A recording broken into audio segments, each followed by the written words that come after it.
भोले बाबा क महिमा अपार बा, साचा दरबार बाना। भोले बाबा क महिमा अपार बा, साचा दरबार बाना। शिव शंकर की नार गौरा प्यारी जिनके नाम, शिव शंकर की नार गौरा प्यारी जिनके नाम, गौरा प्यारी जिनके नाम, गौरा प्यारी जिनके नाम। जिनके हथवा में हो, जिनके हथवा में डमरू कमाल बा, साचा दरबार बाना। जिनके हथवा में डमरू कमाल बा, साचा दरबार बाना। भोले बाबा क महिमा अपार बा, साचा दरबार बाना। भोले बाबा क महिमा अपार बा, साचा दरबार बाना।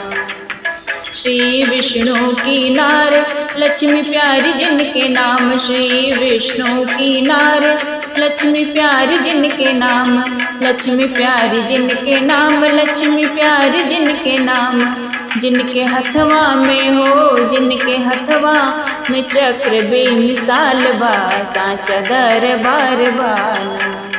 जिनके हथवा में चक्र बेमिसाल बा, साचा दरबार बाना। भोले बाबा क महिमा अपार बा, साचा दरबार बाना। भोले बाबा क महिमा अपार बा, साचा दरबार बाना। श्री राम जी की नार सीता प्यारी जिनके नाम, श्री राम जी के नार सीता प्यारी जिनके नाम, सीता प्यारी जिनके नाम, सीता प्यारी जिनके नाम। जिनके हथवा में हो, जिनके हथवा में धनुष और बाण बा, साचा दरबार बाना। जिनके हथवा में धनुष और बाण बा, साचा दरबार बाना। भोले बाबा क महिमा अपार बा, साचा दरबार बाना। भोले बाबा क महिमा अपार बा, साचा दरबार बाना। श्री कृष्ण जी की नार राधा प्यारी जिनके नाम, श्री कृष्ण जी के नार राधा प्यारी जिनके नाम, राधा प्यारी जिनके नाम, राधा प्यारी जिनके नाम। जिनके ओठवा पे हो, जिनके ओठवा पे मुरली के तान बा, साचा दरबार बाना।